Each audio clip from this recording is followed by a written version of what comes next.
এখানে সরকারের কোনো ব্যর্থতা নাই, উদ্ধার হচ্ছে এবং উদ্ধার হতে থাকবে। ভারী অস্ত্র এরকম কোনো বাইরে নাই। আমি তো আজকে আসছি একটা সিভিল ডিফেন্স স্টানে, আমি তো ওই লিস্ট যে কি পরিমাণ উদ্ধার হচ্ছে। আপনারা প্রশ্ন করেন, এদের ব্যাপারে প্রশ্ন করেন। শোনেন, এরা বিভিন্ন জায়গা থেকে কষ্ট করে আসছে, এদের কিভাবে সেবা দেওয়া যায় এটা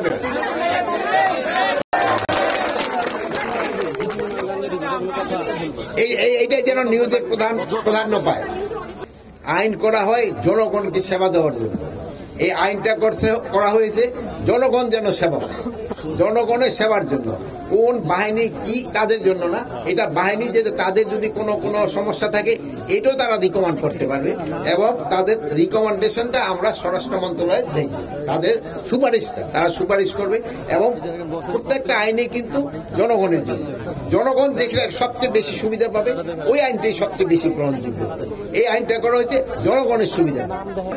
22 জন যারা পদকপ্রাপ্ত 22 জন ভলান্টিয়ার ওই মঞ্চের ফটো সেশনে